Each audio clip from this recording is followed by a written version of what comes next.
सुप्रभात, नमस्कार सभी छात्राओं को बगरू महिला पीजी महाविद्यालय की ऑनलाइन कक्षा में पढ़ने में हार्दिक स्वागत एवं अभिनंदन। आज हम बीए और बीएड तृतीय वर्ष के विषय इतिहास के रूप में आधुनिक विश्व का इतिहास जो हमारा द्वितीय प्रश्न पत्र है उसमें प्रकरण जो है आज हमारा टॉपिक के रूप में जो पढ़ रहे हैं वो है पुनर्जागरण। काफी लंबा टॉपिक है, इसकी 2 क्लास पीछे हो चुकी है। अब आज हम इस 3rd क्लास में पुनर्जागरण के प्रभाव का अध्ययन कर रहे हैं, क्योंकि पुनर्जागरण जो है वो अपने आप में काफी लंबा विस्तृत क्षेत्र में फैलने वाला यूरोप में माना गया। इसका समय 1400 से लेकर 17वीं शताब्दी तक का प्रसार के रूप में माना जाता है। अर्थात पुनर्जागरण का उदय यूरोप में 14वीं शताब्दी में हुआ और तत्पश्चात उसका फैलाव संपूर्ण यूरोप में इटली से निकलते हुए इंग्लैंड, फ्रांस और जर्मनी और अन्य राष्ट्रों में पहुंचते पहुंचते जो समय पहुंचा वो था 17वीं शताब्दी का। अर्थात संपूर्ण पुनर्जागरण का प्रभाव जो देखने को मिलता है वो 17वीं शताब्दी के समय में देखने को मिलता है। आज हम प्रस्तावना के रूप में कल जो हमने पढ़ा उसी को थोड़ा चर्चा करेंगे। साहित्य के क्षेत्र में प्रभाव, साहित्य के क्षेत्र में पढ़ चुके हैं कि साहित्य के क्षेत्र में पुनर्जागरण का जो प्रभाव रहा वो अपने आप में महत्वपूर्ण रहा, क्योंकि सबसे ज्यादा जो प्रभाव साहित्य से ही प्रसारित हुआ, इसलिए साहित्य के क्षेत्र में का प्रभाव जो रहा वो अपने आप में विशेष था, जिसको हम पढ़ चुके हैं। जिसमें अलग अलग साहित्य पढ़ा हमने, पहले इतालवी साहित्य पढ़ा प्रभाव, दूसरा फिर हमने इताली का फ्रांस जिसको फ्रांसीसी भाषा कहते हैं उसमें फ्रांस में इसका प्रभाव देखा, और तीसरा हमने इंग्लैंड में इसके प्रभाव को देखा, और चौथा अन्य साहित्य के रूप में पढ़ा। तो अन्य साहित्य के रूप में हमने राजनीतिक साहित्य पढ़ा, और राजनीतिक साहित्य के बाद हमने मैकियावेली, हॉब्स आदि के साहित्य को इसके राजनीतिक रूप में देखा। इसी के साथ साथ अन्य साहित्यकारों के द्वारा जो सृजन किया गया साहित्य का वो भी हमने अन्य साहित्य में पढ़ा। इस प्रकार से 4 प्रभाव हमने किसमें पढ़े, साहित्य में पढ़े, जिसमें सबसे पहला इतालवी साहित्य, दूसरा फ्रेंच या फ्रांस का साहित्य, तीसरा जो रहा अंग्रेजी साहित्य, और नंबर 4 पर जो रहा अन्य साहित्य के रूप में रहा, और 5वां जिसको हम कह सकते हैं राजनीतिक साहित्य। तो ये राजनीतिक साहित्य अलग है, इसमें हॉब्स, लॉक, रूसो आदि की विचारधारा उनके जो ग्रंथ लिखे गए थे उनका भी हमने इसमें अध्ययन किया। इस प्रकार से हम उसको कराते हैं तो 5 होते हैं, तो 5 भागों में हमने साहित्य का अध्ययन किया। तो ये तो हमारा हो गया।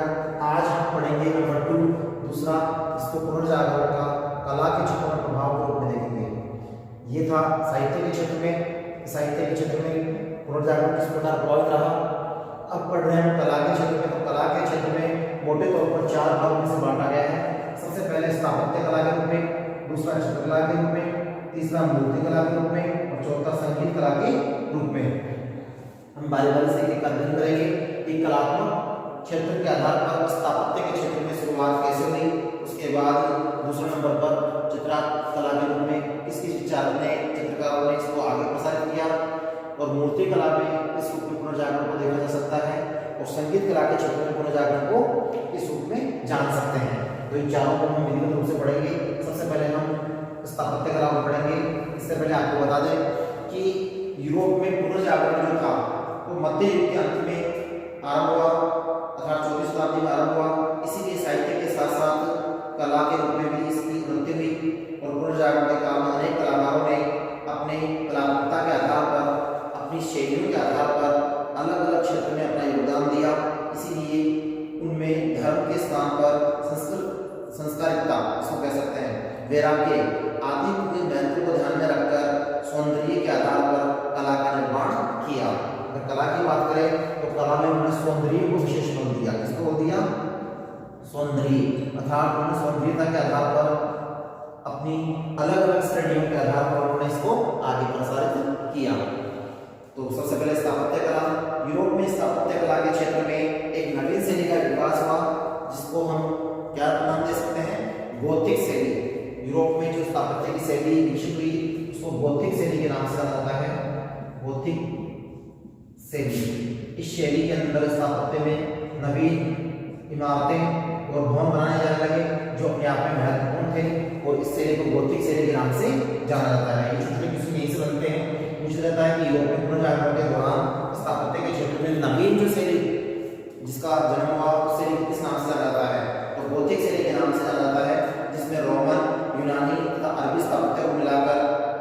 नवीन शैली का निर्माण किया गया।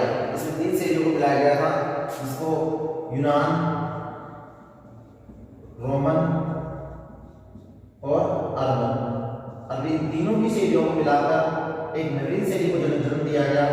उस नवीन शैली को क्या नाम दिया गया? गोथिक शैली के नाम से जाना गया। तो 3 शैलियों का मिश्रण था इसमें। यूनान की शैली का मिश्रण था, अर्थात यूनानी का भी था, अरबी का भी था और रोमन स्थापत्य, तीनों को मिलाकर नवीन शैली बनाई गई, जिसे गोथिक शैली के नाम से जाना गया। जिसकी मुख्य विशेषता थी श्रृंगार, सज्जा और डिजाइन। श्रृंगार, सज्जा और डिजाइन जो है स्थापत्य में, वो इस गोथिक शैली के आधार पर विशेष देखने को मिलती है। श्रृंगार, सज्जा और डिजाइन, तीनों शैलियों के 3 गुण इसमें थे, श्रृंगार, सज्जा और डिजाइन। इसके आधार पर इसका निर्माण किया गया। इसके सबसे पहले नमूने जो है वो इटली में देखने को मिलते हैं। जैसे अगर आपसे पूछा जाए कि स्थापत्य शैली की, गोथिक शैली के जो नमूने हैं वो कहाँ से मिलते हैं, तो ये सबसे पहले इटली में, यहाँ पर इटली में नगर था, क्या नाम है इटली नगर में नगर जो था फ्लोरेंस। इस नगर में यहाँ पर इसको नमूने के रूप में देख सकते हैं। इस फ्लोरेंस में इस गोथिक शैली के नमूने देखने को मिले और किस रूप में मिले? फ्लोरेंस नगर में नवीन स्थापत्य शैली के बड़े बड़े भवन जो मिले वो इसी शैली से निर्मित थे। इमारतें जिनमें मेहराबों और सुंदर गुंबदों का निर्माण कराया गया, जो कि गोथिक शैली की प्रधानता थी, जिसमें गिरजे का विशाल भव्य गुंबद अमूल्य देन है। गिरजे का विशाल भव्य जो गुंबद है, गिरजाघर के रूप बनते थे, तो गिरजे का विशाल गुंबद, गिरजे का विशाल गुंबद जो है वो क्या था? इस चीज का प्रतीक था। इस चीज का प्रतीक था इटली में फ्लोरेंस में गोथिक शैली का प्रमाण था। गिरजे का विशाल गुंबद जो बनाया गया वो विशाल भव्य सुंदर गुंबद इसी शैली में बना था। साथ ही स्थापत्य कला के सर्वोत्तम नमूने जो मिलते हैं वो संत पीटर का नया गिरजा घर जो बना उसमें देखने को मिलता है। संत पीटर जो था उसका गिरजाघर जो था, संत पीटर का, सेंट पीटर भी बोलते हैं, संत पीटर का नया गिरजाघर जो था उसमें भी इस गोथिक शैली के नमूने देखने को मिलते हैं। कहाँ? सब इटली के अंदर संत पीटर का नया गिरजाघर जो है उसमें भी इसके नमूने देखने को मिलते हैं। क्लासिक शैली पर निर्मित था, ये किसमें से? क्लासिक शैली से निर्मित था। कई बार पूछा जाता है कि यहाँ पर संत पीटर का जो नया गिरजाघर बनाया गया वो किससे बना? क्लासिक शैली बोलते हैं इसे, क्लासिक शैली में निर्मित था। ये अपने आप में पहचान है इटली के फ्लोरेंस नगर की। यहाँ पर गिरजा के विशाल गुंबद जो बनाए गए वो गोथिक शैली में बनाए गए। साथ ही संत पीटर का नया गिरजाघर बनाया गया वो क्लासिक शैली में बनाया गया। इसी के साथ साथ स्थापत्य कला का प्रभाव बढ़ते हुए आगे इटली से निकलकर अन्य देशों में भी पहुंचा, अर्थात यूरोप के अन्य राष्ट्रों में पहुंचा। वहां पर भी इसके प्रभाव को देख सकते हैं। तो देखिए इसके प्रभाव को हम किस रूप में देखेंगे। इटली के अलावा फ्रांस में उसकी राजधानी जो थी पेरिस, वहां पर लुम्बे का प्रसार उल्लेखनीय है। फ्रांस में कौन सा है? लुम्बे का प्रसार। फ्रांस जो है उसकी राजधानी है पेरिस। राजधानी क्या है? पेरिस। और फ्रांस की राजधानी जो है पेरिस, इस पेरिस में लुम्बे का प्रसार जो है वो अपने आप में इसी शैली पर आधारित था और ये भी अपने आप में स्थापत्य का विशेष नमूना था। इसको लुम्बे का प्रसाद के नाम से जाना जाता है, जो फ्रांस की राजधानी में था। जर्मनी में भी इसी शैली का प्रसार हुआ। इंग्लैंड में भी संत पाल पीटर का गिरजाघर जो है वो एक अद्भुत भव्य कृति के रूप में बनाया गया। इसका स्थापत्य के नमूने में अगर फ्रांस के बाद जर्मनी की बात करते हैं और जर्मनी के बाद इंग्लैंड की बात करते हैं, इंग्लैंड में भी क्या बनाया गया? संत पाल पीटर जो थे उनका गिरजाघर बनाया गया और उस गिरजाघर को एक भव्य इमारत के रूप में माना गया, जो कि स्थापत्य की दृष्टि से महत्वपूर्ण थी। ये इंग्लैंड की इमारत संत पाल पीटर का गिरजा जिसे कहते हैं, ये एक भव्य कृति थी स्थापत्य की दृष्टि से। इस प्रकार से स्थापत्य के क्षेत्र में गोथिक शैली यूनान, रोमन और नवीन शैली का मिश्रण थी, नवीन शैली के रूप में जन्म ली। इसमें इटली में नगर जो था फ्लोरेंस, उसमें वहां पर गिरजे बनाए गए। साथ ही साथ फ्रांस में पेरिस में लुम्बे का प्रसाद बनाया गया। जर्मनी में भी शैली का प्रसार हुआ और इंग्लैंड में भी संत पॉल पीटर का गिरजाघर जो है वो इसी शैली के आधार पर बनाए गए। तो ये थी स्थापत्य। अब पढ़ेंगे हम नंबर 2 चित्रकला। पुनर्जागरण का प्रभाव जो देखने को मिलेगा। अब देखेंगे हम किसमें, चित्रकला के रूप में। चित्रकला में किस रूप में दिखाई देता है, क्योंकि स्थापत्य कला में बड़े बड़े भवन, इमारतें और ईसाई धर्म के आधार पर चर्च की पूजा करने के लिए, प्रार्थना करने के लिए जो गिरजे बनाए गए तथा गिरजाघर बनाए गए, उनको विशेष देखने से पता चलता है। चित्रकला नंबर 2 पॉइंट हमारा चित्रकला है। चित्रकला में देखिए पुनर्जागरण का कला के क्षेत्र में सर्वाधिक प्रभाव जो देखने को मिला वो चित्रकला में अधिक देखने को मिलता है, क्योंकि इसमें चित्रकारों के द्वारा अनेक चित्र बनाए गए जिनमें धार्मिक, सामाजिक, सांस्कृतिक और मानवीय कलात्मकता को उसमें प्रदर्शित किया गया। चित्रकला के अंदर जो विषय रखे गए उसमें धार्मिक विषय को शामिल किया गया, धार्मिक, सामाजिक, जिसको सांस्कृतिक कह सकते हैं, सांस्कृतिक, धार्मिक, सांस्कृतिक, और उसी के साथ साथ यहाँ पर इसमें चित्रकारी में देखने को मिलता है वो है प्राकृतिक और मानवीय गुण। प्राकृतिक और मानवीय गुण इनको भी इसमें शामिल किया गया, प्राकृतिक एवं मानवीय गुणों, मानवीय जो गुण थे वो चित्रकारी में देखने को मिलते हैं। तो ये अपने आप में एक चित्रकला का प्रभाव ही पुनर्जागरण को सिद्ध कर सकता है। 14वीं शताब्दी में पुनर्जागरण के रूप में वहां पर धार्मिक, सांस्कृतिक, प्राकृतिक और मानवीय गुणों के आधार पर चित्रकारों के द्वारा चित्रकला का प्रयोग किया गया, उसको आगे बढ़ाया गया, जिसमें चित्र जो थे चित्र के आधार पर विशेष थे। अब बात करते हैं कौन कौन से चित्रकार थे जिन्होंने इन सबको चित्रकारी के रूप में आगे विस्तृत किया। तो मुख्यतः हम 3 चित्रकारों की चर्चा करेंगे। यहाँ पे 3 चित्रकार जो थे यहाँ पे विशेष थे जिन्होंने चित्रकला के क्षेत्र में अपना अमूल्य योगदान दिया अपने ग्रंथों के आधार पर, चित्रकारी के आधार पर। तो सबसे पहला चित्रकार था जो सबसे अधिक विख्यात भी था और महान था, लियोनार्डो दा विंची। लियोनार्डो दी विंची, याद रहे। इस चित्रकार के द्वारा विशेष चित्रकारी की गई थी। इसका समय भी दिया है। लियोनार्डो दा विंची जो था किस समय का चित्रकार था? लियोनार्डो दा विंची का समय जो माना जाता है वो माना जाता है 1452 से 1519। 1452 से 1519 इसका जीवन काल था। 1519 तक का समय जो है लियोनार्डो दा विंची का समय माना गया है, जो मुख्य चित्रकार था। और इस चित्रकार के द्वारा चित्रकला के क्षेत्र में विशेष कार्य किया गया। ये पुनर्जागरण के काल का एक महान विभूति के रूप में महान चित्रकार माना जाता है, जो बहुमुखी प्रतिभा का धनी संपन्न व्यक्ति था। इसे कलाकारों, वैज्ञानिकों, आविष्कारों और सैनिक, इंजीनियर और शरीर शास्त्र से संबंधित चित्रों का इसने निर्माण किया। इसीलिए इसका सभी क्षेत्रों में विशेष रुझान था। उसकी कला में गहरी रुचि का प्रमाण उसकी एक विशेष कला जो है चित्रकला इसको कह सकते हैं, मोनालिसा और लास्ट सफर से चित्रित होता है। तो याद रहे इसने जो विशेष चित्रकारी की उसमें 2 पुस्तकों का नाम आता है, 2 चित्रकारी का नाम आता है, जिसमें मोनालिसा और लास्ट सफर।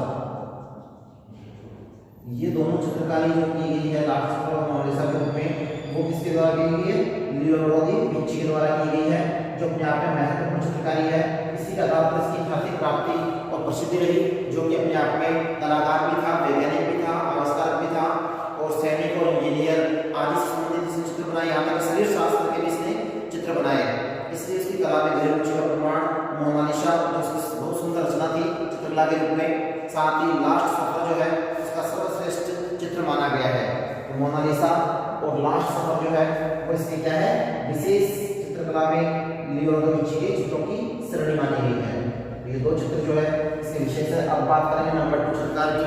तो दूसरा कौन सा था? वो था माइकल एंजेलो। क्या नाम था? Michael Angelo. दूसरे चित्रकार की बात करें तो माइकल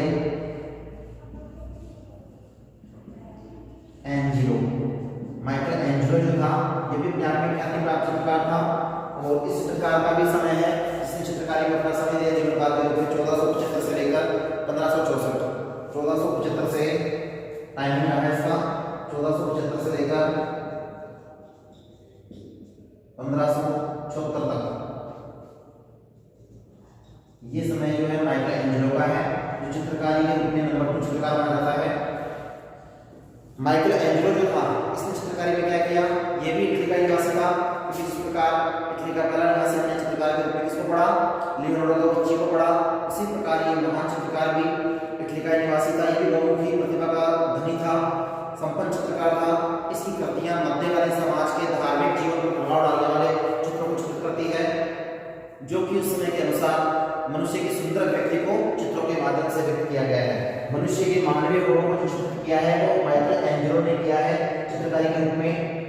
चित्रकला जो है विशेष उल्लेखनीय मानी गई है। इसकी चित्रकला में उदाहरण के रूप में देखें तो विशेष अभिव्यक्ति जो है वो मिलती है सर्वश्रेष्ठ चित्र लास्ट जजमेंट। इसकी प्रमुख रचना है, क्या नाम है? Last judgement. लास्ट जजमेंट ये चित्रकारी जो है ये इसकी है माइकल एंजेलो की चित्रकारी पर लिखित पुस्तक है लास्ट जजमेंट, जिसमें चित्रकला में मानवीय गुणों को उल्लेखित किया है। तो याद रहे कि माइकल एंजेलो के द्वारा चित्रकारी में जो कार्य किया गया वो किस लेख में पता लगता है? Last judgment. याद रहे इस पुस्तक का नाम या इस चित्रकला साहित्य का नाम क्या है? लास्ट जजमेंट है, जिस चित्रकारी के आधार पर इसको विशेष चित्रकार के रूप में जाना जाता है, क्योंकि ये चित्र जो है लास्ट जजमेंट ही अपने आप में उसकी सुंदर अभिव्यक्ति का प्रतीक है। अब है तीसरा चित्रकार जो विशेष था, जिसका नाम था राफेल। तीसरे चित्रकार का नाम क्या था? राफेल। राफेल चित्रकार जो है ये भी अपने आप में महत्वपूर्ण है चित्रकारी के लिए। राफेल के द्वारा भी अनेक रचनाएं लिखी गई चित्रकला के क्षेत्र में। इसका भी समय है 1483 से 1520। टाइम कम है, लेकिन इस टाइम में इसके विशेष जीवनकाल 1483 से 1520 का इसका समय है राफेल का, जो कि पुनर्जागरण के समय चित्रकला के क्षेत्र में विशेष चित्रकार के रूप में ख्याति प्राप्त था। ये चित्रकार होने के साथ साथ एक कवि भी था, एक वास्तुकार भी था। इसने जो कार्य किया उसमें संत पीटर के कैथोड्स की जो रूपरेखा पर जो चित्रकला या चित्रकारी की वो विशेष थी, जिसमें मैडोना और उसके शिशु के संबंधित जो भी चित्र बनाए वो लगभग 50 के लगभग या उससे भी अधिक महान चित्र की श्रृंखला में चित्रकारी की। इसलिए पेट्रोट, जिसको बोलते हैं पेटेंट करने में ये अपने आप में विशेष ख्याति प्राप्त था, जिसमें वात्सल्य, प्रेम और मातृत्व का सुंदर चित्रण किया। तो याद रहे कि राफेल के द्वारा चित्रकारी में जो कार्य किया वो संत पीटर के जो गिरजाघर थे कैथोड के, उसकी रूपरेखा पर मैडोना और उसके शिष्य जो थे, मैडोना और शिष्य का चित्र जो है मैडोना एवं शिशु, मैडोना और शिशु जो था उस पर चित्रकारी की थी, ठीक है ना। और खान के गिरजाघर पर की थी, इन्होंने जो की थी वो की थी संत पीटर के कैथोड की रूपरेखा पर। उसमें उसके शिशु और मैडोना पर लगभग कितने चित्र बनाए? एक सीरीज तैयार की, चित्रकला की एक सीरीज जिसे कह सकते हैं, जिसमें 50 से भी अधिक चित्र बनाए। और ये चित्र जो थे अपने आप में विशेष ख्याति प्राप्त चित्र रहे, जिनको हम अपने आप में मैडोना के और उसके शिशु के मातृत्व, वात्सल्य और प्रेम के प्रतीक के रूप में चित्रित किया, जो कि चित्रकला का अनुपम उदाहरण माना गया। तो ये थे चित्रकला के 3 चित्रकार महत्वपूर्ण और उनकी रचनाएं जो चित्रकला के क्षेत्र में ख्याति प्राप्त रही।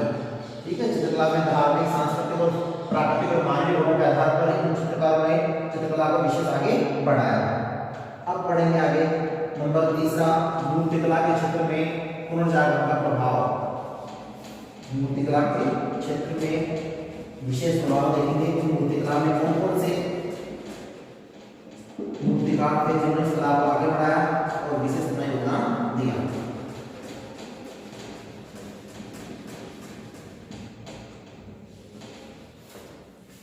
देखिए, वैसे तो इसमें भी अन्य और कलाकार हैं चित्रकला में, जैसे एक नाम आता है टीसन। टीसन बोलते हैं चित्रकला का एक और कलाकार है टीसन। टीसन के नाम से जानते हैं इसको, टीसन। इस टीसन के द्वारा भी चित्रकला में विशेष योगदान दिया गया था और इसके द्वारा जो कार्य किया गया था वो 1470 से 1500 तक किया गया था। ये पोर्ट्रेट बनाने का विशेष चित्रकार था जो इटली का था, और इटली में विशेष इसने ख्याति प्राप्त उस समय के पोप, पादरी और सामंतों आदि के परिवारों के सुंदर चित्र बनाए, इसमें विशेष रूप से उनकी महिलाओं के चित्र जो बनाए वो इसी के द्वारा बनाए गए थे। इसका नाम था टीसन। टीसन के द्वारा पोप, पादरियों, सामंतों और सुंदर परिवार के महिलाओं के चित्र बनाए। उसकी चित्रकारी को फ्रेंच हाल्स के नाम से जाना जाता है। क्या कहते हैं? फ्रेंच हाल्स, जो महत्वपूर्ण चित्रकारी के रूप में जानी गई है, वो इसी इटली के चित्रकार की विशेषता के प्राप्त चित्रकारी थी। ये था चौथे नंबर का चित्रकार, टीसन के नाम से इसको जानते हैं। अब है मूर्तिकला। मूर्तिकला में बात करें तो मूर्तिकला उस समय का पुनर्जागरण का महत्वपूर्ण विशेष रहा, क्योंकि मूर्तिकला के क्षेत्र में मूर्तिकारों के द्वारा जो कार्य किया गया वो अपने आप में महत्वपूर्ण था। मूर्तिकला के क्षेत्र में पुनर्जागरण के प्रभाव को हम इस रूप में देख सकते हैं कि नवीन नवीन शैलियों के रूप में मूर्तिकला का निर्माण किया जाने लगा, जिसमें फ्लोरेंस के मूर्तिकार पहला चित्रकार था। उसी प्रकार मूर्तिकला के क्षेत्र में भी जो मूर्तिकार था वो था दोनोतेरो। कौन था? दोनोतेरो। जो विशेष था मूर्तिकार दोनोतेरो, ये मूर्तिकार था जिसके द्वारा मूर्तिकारी की गई। मूर्तिकला के क्षेत्र में दोनोतेरो के द्वारा, दोनोतेरो ने क्या किया? इसने 1386 से लेकर 1486 तक जीवन काल के रूप में अपनी यूनानी और रोमन मूर्तिकला का गहन अध्ययन करके नवीन मूर्तिकला का विकास किया, जिसमें वेनिस की संत मार्क की आदमकद मूर्ति विशेष और सर्वश्रेष्ठ मूर्ति मानी जाती है। संत मार्क की मूर्ति बनाई थी इसने केरल ने। संत मार्क की जो मूर्ति बनाई गई वो अपने आप में आदि मानव के रूप में, आदम के रूप में बनाई बड़ी मूर्ति। इसमें यूनानी और रोमन कला, यूनानी एवं रोमन दोनों मूर्तिकला के मिश्रण को करते हुए उन्होंने जो मूर्ति बनाई वो अपने आप में विशेष थी, जिसमें संत इसकी मार्क की मूर्ति जो है आदम पद के रूप में, क्योंकि लंबाई और चौड़ाई के आधार पर काफी बड़ी मूर्ति थी ये, इसलिए आदम पद की मूर्ति जो है सर्वश्रेष्ठ मूर्ति मानी जाती है। और कहाँ के थे ये? वेनिस के संत मार्क। कहाँ के थे? वेनिस जो थे, उस वेनिस के संत मार्क जो थे, उनकी मूर्ति जो बनाई वो अपने आप में महत्वपूर्ण थी। ठीक है, आदम पद भी कहते हैं इसे, आदम पद, क्योंकि बड़ी मूर्ति थी ये, और इसलिए बड़ी मूर्ति जो बनाई वो मूर्तिकला के रूप में दोनों के द्वारा बनाई गई। तो ये पहला मूर्तिकार था। उसी के साथ मूर्तिकार के रूप में लॉरेंज गिम्बर्टी का विशेष मूर्तिकला में अद्भुत योगदान है, जो कि नक्काशी के लिए विशेष कार्य किया। और इसने क्या किया? चर्च के दरवाजे और फलकों पर नक्काशी का कार्य किया। तो ये था गिम्बर्टी, लॉरेंस गिम्बर्टी। दूसरा मूर्तिकार कौन था? लॉरेंस गिम्बर्टी। गिम्बर्टी के नाम से फेमस आई। लॉरेंस गिम्बर्टी से चर्च जो था उसके दरवाजे और खिड़कियां जो थी, उन खिड़कियों पर क्या किया है? बारीक चित्रकारी, जिसको कहते हैं नक्काशी का कार्य जो किया वो इसी के द्वारा किया गया था। किसके द्वारा? लॉरेंस गिम्बर्टी के द्वारा चर्च के दरवाजे पर, खिड़कियां और दरवाजे पर नक्काशी का जो कार्य किया वो विशेष गिम्बर्टी का मूर्तिकला के क्षेत्र में विशेष योगदान माना गया। वास्तुशिल्प के क्षेत्र में आर्किटेक्ट के रूप में माइकल एंजेलो का भी महत्वपूर्ण योगदान है। माइकल एंजेलो चित्रकार भी था, चित्रकार होने के साथ साथ मूर्तिकार भी था। इसलिए तीसरे नंबर पर उसी का नाम होता है माइकल एंजेलो। माइकल एंजेलो था, वो क्या था? अपने आप में वास्तुकार भी था, चित्रकार भी था, वास्तुकार भी था और मूर्तिकला में भी निपुण था। इसलिए माइकल एंजेलो भी विशेष उस समय का ख्याति प्राप्त क्या रहा? चित्रकार और मूर्तिकार रहा।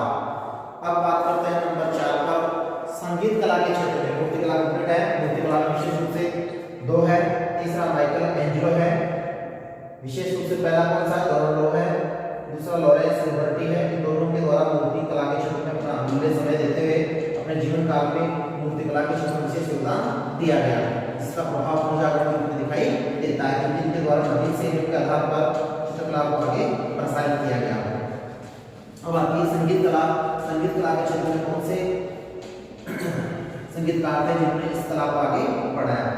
पुनर्जागरण के समय के अनुसार।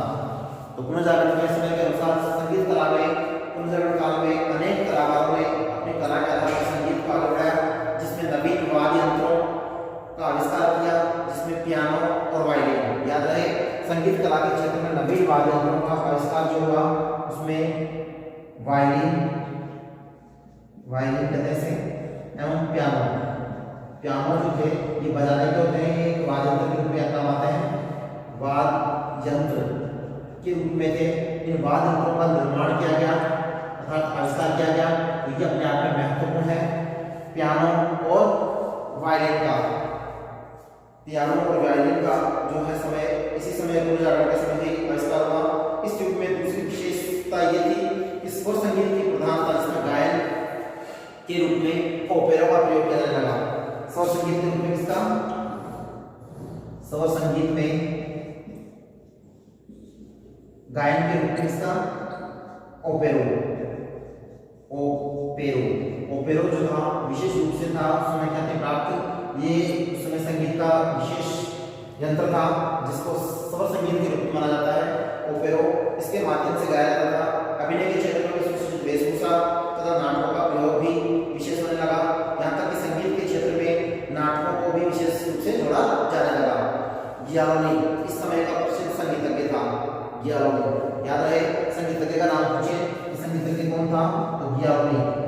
गियालोनी जो था उस समय का प्रसिद्ध संगीतकार था। क्या था? प्रसिद्ध संगीतकार।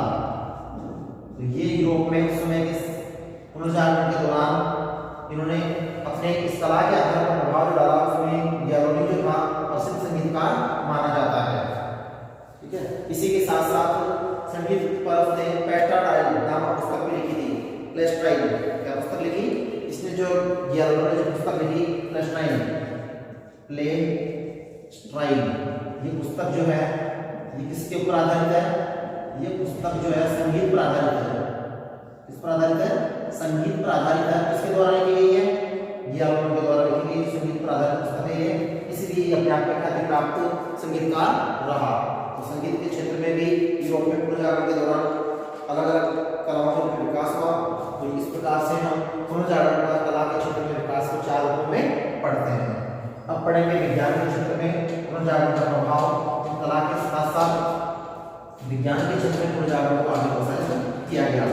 विज्ञान के क्षेत्र में प्रकार पुनर्जागरण उसको विस्तार से देखेंगे कि विज्ञान में कौन कौन से वैज्ञानिकों के द्वारा पुनर्जागरण के प्रभाव को आगे बढ़ाया गया।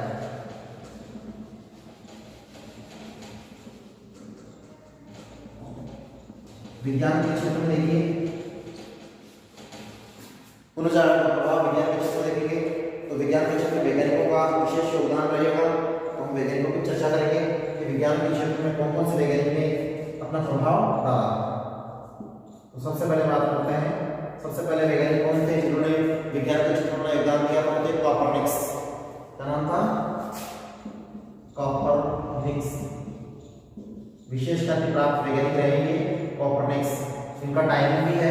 कॉपरनिक्स का जो समय रहा है 1473 से 1543, 1473 से 73 से 1543 ईस्वी तक का इनका समय रहा। और ये क्या थे? एक वैज्ञानिक थे। वैज्ञानिक के रूप में विज्ञान में वैज्ञानिक के रूप में उन्होंने कार्य किया। तो किस रूप में किया कॉपरनिक्स ने? इनका एक सिद्धांत है, क्योंकि ये पोलैंड के निवासी थे। इन्होंने निकोलस कॉपरनिक्स पूरा नाम को जाना जाता है। इन्होंने एक मत या सिद्धांत प्रतिपादन किया जो था कि पृथ्वी क्या करती है? सूर्य के चक्कर लगाती है। अर्थात पृथ्वी अपने अक्ष पर ही अपनी दूरी में घूमकर 365 सही 1/2 दिन में अपनी पूरी यात्रा कर लेती है। तो याद रहे कॉपरनिक्स ने एक महत्वपूर्ण सिद्धांत दिया था जो विज्ञान के रूप में है। इनका सिद्धांत विशेष है, याद रहे इन्हीं का सिद्धांत है कि क्या करती है पृथ्वी सूर्य के चक्कर लगाती है। क्या करती है? सूर्य के चक्कर लगाती है। और ये कितने में लगाती है? पूरा कहाँ लगाती है? अपने अक्ष पर। ये भी याद रहे अपने ही अक्ष पर घूमकर ये वर्ष भर बोलते हैं या एक वर्ष जिसको कहते हैं, उसमें 365 दिन होते हैं। 1/2 365 दिन होते हैं। इन दिनों में ये क्या करती है? पूरा चक्कर लगा लेती है। तो ये सिद्धांत जो दिया वो कॉपरनिक्स ने दिया कि पृथ्वी जो है अपने अक्ष पर घूमती है और सूर्य के चक्कर लगाती है। और सूर्य के चक्कर लगाने में जो समय लगता है वो 365 से 1/2 दिन लगता है। तो ये था विज्ञान का पहला वैज्ञानिक जिसने पोलैंड का निवासी निकोलस कॉपरनिक्स के रूप में ख्याति प्राप्त की और सूर्य और पृथ्वी के संबंध में सिद्धांत दिया कि पृथ्वी सूर्य के चारों ओर चक्कर लगाती है। तो ये थे कॉपरनिक्स। अब नंबर 2 बात करते हैं दूसरे विद्वान की। दूसरा विद्वान कौन था? वो थे केपलर। कौन थे? केपलर। केपलर ने क्या दिया? इनका भी सिद्धांत महत्वपूर्ण, समय भी महत्वपूर्ण है। केपलर का जो समय है वो जो है 1571 से 1630, 1571 से 1630 तब का इनका जीवन काल का समय है। इस दौरान उन्होंने विज्ञान के क्षेत्र में जो कार्य किया वैज्ञानिक के रूप में, उसमें किस चीज पर दिया महत्व? जर्मनी के थे ये, महान खगोल शास्त्री के रूप में थे। केपलर, इसीलिए इन्होंने कोपर्निकस के बाद सौर मंडल की गति के 3 आधारभूत नियमों का प्रतिपादन किया। तो याद रहे इन्होंने सौर मंडल के 3 सिद्धांत दिए। सौर मंडल के कोपर्निकस के बाद के दिए गए हैं सौर मंडल के 3 सिद्धांत। कितने दिए? 3 सिद्धांत इन्होंने प्रतिपादित किए जो अपने आप में महत्वपूर्ण है, जो केपलर के द्वारा दिए गए हैं सौर मंडल में। वो था लॉ ऑफ अरेबिक्स, पहला सिद्धांत लॉ ऑफ अरेबिक्स, इसको ऐसे बोलते हैं लॉ ऑफ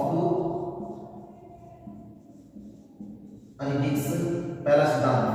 दूसरा जो है और तीसरा जो है वो भी इसी पर आधारित है। लॉ ऑफ अरेबिक्स पहला है, दूसरा लॉ ऑफ एरियाज। तीसरा सिद्धांत कौन सा है? लॉ ऑफ एरियाज, एरियाज ये तीसरा सिद्धांत है। अरेबिक्स पहला है, एरियाज दूसरा है, और तीसरा सिद्धांत जो है law of periods, law of periods. ये सिद्धांत 3 जो सिद्धांत है विशेष रूप से ख्याति प्राप्त सौर मंडल के सिद्धांत है और केपलर के द्वारा दिए गए हैं, जिनको उसके 3 सिद्धांतों के रूप में जाना जाता है। तो केपलर दूसरे नंबर का विद्वान तथा वैज्ञानिक था, खगोल शास्त्री था। क्या थे ये? खगोल शास्त्री। याद रहे इनको खगोल शास्त्री के नाम से भी ख्याति प्राप्ति मिली। तो खगोल शास्त्री के रूप में इन्होंने सौर मंडल के 3 सिद्धांतों का उल्लेख किया, जिसमें लॉ ऑफ एरिक्स, लॉ ऑफ एरियाज और लॉ ऑफ पीरियड्स के रूप में थे। अब तीसरा पढ़ेंगे। तीसरे वैज्ञानिक कौन थे और उन्होंने किस प्रकार से अपना कार्य करते हुए पुनः जागरण के दौरान अपना प्रभाव नवीन खोजों के रूप में दिया। विज्ञान में नवीन जो वैज्ञानिक आविष्कार हुए उनमें तीसरे वैज्ञानिक के रूप में देखेंगे। तीसरे वैज्ञानिक कौन थे? तीसरे वैज्ञानिक थे गैलीलियो। तीसरे कौन थे? गैलीलियो। गैलीलियो थे नंबर 3 पे आते हैं गैलीलियो। ये बहुत फेमस रहे हैं। गैलीलियो ने भी अपना विशेष योगदान दिया है। अभी अगर समय की बात करें तो 1564 से 1642, 1564 से 1642 का समय रहा है इनका। गैलीलियो बहुत ख्याति प्राप्त वैज्ञानिक थे, खगोल शास्त्री वैज्ञानिक के रूप में अपने जीवन को यात्रा बताते हुए लिया। इन्होंने इटली के कुछ विद्वान के रूप में गैलीलियो ने दूरबीन, जिसको दूरदर्शी दूरबीन कहते हैं, उसका आविष्कार किया। उसकी सहायता से 50 मील की दूरी पर जहाजों की स्पष्टता को देखा जा सकता था। तो याद रहे गैलीलियो ने क्या बनाई? एक दूरदर्शी दूरबीन बनाई। याद रहे दूरबीन का आविष्कार किसने किया? गैलीलियो ने किया। मुझे तक ये बात कि दूरबीन किसके द्वारा बनाई गई? तो दूरबीन का आविष्कार गैलीलियो ने किया और किस रूप में थी? 50 मील दूरी पर जो जहाज चल रहे हैं, पानी के जहाज, उनकी दूरी को देखा जा सकता है कि कितनी दूरी पर है। 50 मील दूरी तक के जहाजों की इस दूरबीन की सहायता से उनको देखा जा सकता था। ये अपने आप में एक नया आविष्कार था, दूरबीन का आविष्कार जो गैलीलियो के द्वारा किया गया। इसी के साथ साथ इन्होंने पेंडुलम का आविष्कार भी किया। तो याद रहे इन्हीं वैज्ञानिकों के द्वारा, विशेष रूप से गैलीलियो के द्वारा दूरबीन के साथ साथ पेंडुलम क्या काम आता था? ये पेंडुलम दिशा सूचक के रूप में जहाजों में काम में लिया जाता था। ये यंत्र के रूप में था पेंडुलम। इस पेंडुलम की जो खोज या इसका जो कार्य किया गया वो भी गैलीलियो के द्वारा ही किया गया। तो पेंडुलम जो था विशेष रूप से आविष्कार के रूप में गैलीलियो के समय किया गया। इसी वैज्ञानिक ने ग्रहों के अध्ययन करके कोपर्निकस के सिद्धांत को समर्थित भी किया। उन्होंने ग्रह का अध्ययन भी किया, इसके खगोल शास्त्री के नाम पे जानते हैं। गैलीलियो ने ग्रहों की निश्चितता को बताकर कोपर्निकस के सिद्धांत को कह दिया, समर्थन दिया। यहाँ तक कि इसी के समय में इनके द्वारा ही आधुनिक जो कैलेंडर है ग्रेगोरियन कैलेंडर, कौन सा कैलेंडर? ग्रेगोरियन कैलेंडर इनके के समय चालू हुआ था। ग्रेगोरियन कैलेंडर, ये कैलेंडर जो है ये अपने आप में विशेष ख्याति प्राप्त कैलेंडर है, क्योंकि ये रखा गया था नाम इसके पोप ग्रेगरी 13वें के नाम से, जो 1582 में लागू किया गया था। पोप ग्रेगरी, कौन सा? पोप ग्रेगरी के नाम पर रखा गया 23वीं शताब्दी में। ठीक है, 23वीं शताब्दी में जो थे उनका 1582 में इसको लागू किया गया था, जो आज भी चला रहा है आधुनिक कैलेंडर के रूप में, जिसका नाम है ग्रेगोरियन कैलेंडर। ये ग्रेगोरियन कैलेंडर जो है पोप ग्रेगरी के नाम पर रखा गया, जो 23वीं शताब्दी से आरंभ होकर 1582 ईस्वी में से लागू किया गया। तो ये थे तीसरे गैलीलियो। अब है चौथे नंबर के आइजैक न्यूटन, बहुत फेमस वैज्ञानिक है आइजैक कहते हैं न्यूटन। न्यूटन का नाम आते ही पता लगता है कि उन्होंने विज्ञान के क्षेत्र में बहुत अमूल्य योगदान दिया। इसलिए आइजैक न्यूटन के द्वारा जो कार्य किया गया वो समय के अनुसार देखें तो 1642 से लेकर 1727, 1642 से 1727 तक का इनका जीवन काल है। और इस जीवन काल के दौरान इन्होंने जो कार्य किया विज्ञान के क्षेत्र में अमूल्य है, जो इनकी खोज के रूप में माना जाता है, क्योंकि इंग्लैंड के महान वैज्ञानिक थे। इन्होंने भौतिक विज्ञान के ज्ञाता होने के साथ साथ विज्ञान के क्षेत्र में संसार को एक सबसे महत्वपूर्ण चीज जो दी वो था गुरुत्वाकर्षण बल का सिद्धांत का प्रतिपादन किया। याद रहे न्यूटन के द्वारा जो सिद्धांत दिया गया वो सिद्धांत अपने आप में कौन सा था? गुरुत्वाकर्षण का बल,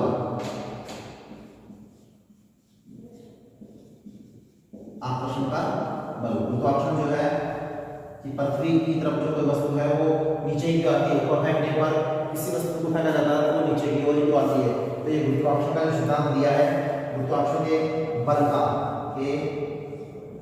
बल का सिद्धांत जो है वो इन्हीं का सिद्धांत है, क्योंकि न्यूटन के द्वारा इस सिद्धांत को उस रूप में दिया जब उन्होंने एकांत में बैठकर देखा कि पेड़ से सेंट गिरने के बाद वो नीचे की ओर आई। उसी के बाद उन्होंने तीन प्रयोग किए और पता लगा कि किसी वस्तु को जब ऊपर की ओर फेंका जाता है तो वापस वो खींचकर नीचे की ओर ही चली आती है। जिसका तात्पर्य लगाया कि पृथ्वी में क्या पाया जाता है?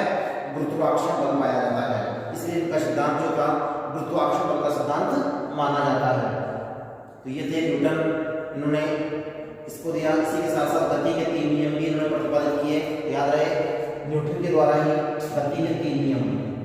गति के 3 नियम जो है वो भी इनके द्वारा ही प्रतिपादित किए गए हैं। ये सिद्धांत भी न्यूटन का ही है, गुरुत्वाकर्षण के साथ साथ गति के 3 नियमों का। इन्होंने पृथ्वी की आकर्षण शक्ति को बताते हुए ये सिद्ध किया सिद्धांत के रूप में कि किसी वस्तु को ऊपर फेंकते हैं तो नीचे की ओर ही वापस आती है। उन्होंने एक पुस्तक भी लिखी जिसका नाम प्रिंसिया, जिसके माध्यम से पृथ्वी और अन्य ग्रहों की स्थिति को समझाया है। उनकी जो पुस्तक है उस पुस्तक का नाम है प्रिंसिया। इस पुस्तक का नाम क्या है? प्रिंसिया पुस्तक है, जो किसके द्वारा लिखी गई? न्यूटन के द्वारा लिखी गई, जिसमें पृथ्वी और यथार्थ ग्रहों के बारे में उसमें उल्लेख किया गया है। तो इस पुस्तक में प्रिंसिया के नाम से सूचित लिखा गया है। अब है 4 हो चुके। 5वें वैज्ञानिक जो है उनको देखते हैं। 5वें वैज्ञानिक कौन थे? 5वें वैज्ञानिक की बात करें तो देख लेते हैं। 5वें वैज्ञानिक जो थे डेकार्टे। ये 5वें वैज्ञानिक थे डेकार्टे। उन्होंने विज्ञान के क्षेत्र में अपना योगदान दिया। ये फ्रांसीसी गणितज्ञ भी थे और दार्शनिक भी थे। इन्होंने सर्वप्रथम बीजगणित का उपयोग करते हुए ज्योमिति की पहली बार रचना की था। उसका प्रयोग किया ज्योमिति। याद रहे ज्योमिति रेखाखंड में ट्रिग्नोमेट्री के रूप में काम आती है, उसका डेकार्टे के द्वारा ही प्रयोग किया गया। तो ये अपने आप में महत्वपूर्ण वैज्ञानिक थे और गणितज्ञ भी थे। इन्होंने बीजगणित में अपना प्रयोग करते हुए गणित के क्षेत्र में योगदान दिया। तो वो थे डेकार्टे। 5वां के 6ठे नंबर पे थे तार्थ गैलियो। छठे वैज्ञानिक जो थे वो थे तार्थ गैलियो। इन्होंने क्या किया? तार्थ गैलियो के द्वारा जो कार्य किया गया विज्ञान के क्षेत्र में वो था उन्होंने घन समीकरण का सिद्धांत दिया। इन्होंने किसका दिया? घन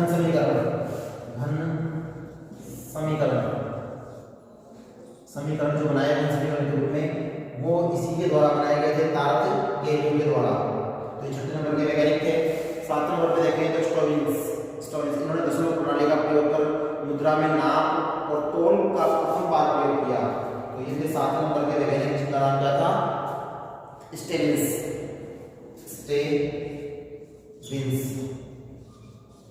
ने दशमलव प्रणाली जो थी उसका माप तोल के रूप में काम लिया। माप व तोल में क्या लिया? प्रयोग किया।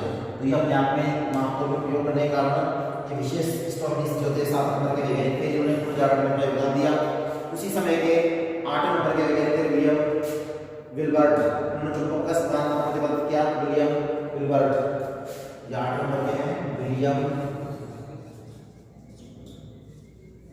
विल्बर्ट जो है इन्होंने चुंबक के बारे में उल्लेख किया। चुंबक के बारे में क्या दिया? चुंबक का सिद्धांत दिया। जेबी हेल्मार्ट इन्होंने कार्बन डाइऑक्साइड जो है उसकी खोज की, O2 जिसे CO2 कहते हैं। CO2 के बारे में जेबी हेल्मार्ट के द्वारा कार्य किया गया, जिसे CO2 के नाम से जानते हैं। अगला है बेसालियन। ये मनुष्य के शरीर के ग्रंथ की रचना की इन्होंने, जिसका नाम था पेशालियन। इन्होंने मनुष्य के शरीर के बारे में अपने ग्रंथ में लिखित रूप में रचना की। और अगला वैज्ञानिक जो थे विलियम हार्वे, ये फेमस रहे हैं विलियम हार्वे। हार्वे के द्वारा जो कार्य किया है वो है एक्सरे की खोज, इसको कह सकते हैं। हमारे बॉडी के रूप में एक्सरे जो होता है उसकी खोज जो की एक्सरे के रूप में किसके द्वारा की गई थी मनुष्य के शरीर की, इसमें एक्सरे के रूप में वो थे विलियम हार्वे। साथ ही उन्होंने रक्त परिसंचरण का सिद्धांत भी दिया। रक्त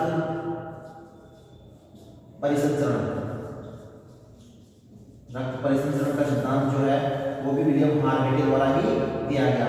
याद रहे, रक्त परिसंचरण का सिद्धांत जो है विलियम हार्वे के द्वारा दिया गया। ये वैज्ञानिक जो थे अपने आप में ख्याति प्राप्त थे। इसलिए माना जाता है कि पुनर्जागरण के काल में यूरोप में विज्ञान के क्षेत्र में अनेक महत्वपूर्ण खोजें हुई, अनेक नए नए आविष्कार हुए। इसी के आधार पर विशेष रूप से जैसे देखते हैं महत्वपूर्ण खोजों में आविष्कार हुआ छापेखाना, जो कि 1460 में गुटेनबर्ग के नाम के व्यक्ति ने इसकी खोज की। छापेखाने का आविष्कार जो किया किसने किया? गुटेनबर्ग ने। कहाँ के निवासी थे ये? जर्मनी के। गुटेनबर्ग ने सर्वप्रथम 1476 में छापेखाने को प्रयोग किया और उसके बाद इसको इंग्लैंड में 1476 में इंग्लैंड में छापेखाने का प्रयोग आरंभ हुआ। जो जर्मनी के व्यक्ति थे उन्होंने जर्मनी में खोज की छापेखाने की और बाद में 1476 में इसको इंग्लैंड में प्रयोग में लिया गया। इसके द्वारा छापेखाने का आविष्कार पूछा था कई बार। छापेखाने का आविष्कार जो किया गुटेनबर्ग ने, जो कहाँ के थे? जर्मनी के। 1460 में किया था और 1476 में इंग्लैंड में इसका प्रयोग किया गया था सबसे पहले कागज का। तो इसीलिए 1476 में इंग्लैंड में छापेखाने के रूप में प्रयोग किया जाएगा। तो ये थे वैज्ञानिक। इसी के साथ साथ कागज जो है आधुनिक युग में विशेष रूप से जानवरों की खालों का, पेड़ों की छालों से प्रयोग करके बनाया जाता था, जिसका नाम था घास का नाम पेपिराइस नामक घास। कागज किससे बनता था? पेपिराइस। याद रहे, पेपिराइस नामक घास हुआ करती थी। यानी कि इसके द्वारा कागज का निर्माण किया गया। इसका निर्माण किया गया, कागज का निर्माण। पूछा जाए कागज का निर्माण कौन सी घास से हुआ? पेपिरस नामक घास से इसका प्रयोग किया गया। क्योंकि छापेखाने का जब आविष्कार हो गया तब इसमें शुरुआत में जानवरों की खालों को और पेड़ों की छालों का प्रयोग करके पेपिरस नामक घास से कागज बनाया जाने लगा। इसका सर्वप्रथम प्रयोग मिस्र से लेकर यूरोप तक पहुंचा। सबसे पहले प्रयोग कहाँ किया गया? मिस्र में। एक बार पूछ लेते हैं, कागज का सर्वप्रथम प्रयोग कहाँ किया गया? मिस्र में। और मिस्र से इसका प्रयोग बढ़ते हुए कहाँ पहुंचा? यूरोप में। तो ये था कागज। उसके बाद तीसरा आविष्कार जो हुआ उसमें होता बारूद का। बारूद का जन्म या प्रचलन जो है यूरोप में पहले से मिस्र में किया जाता था।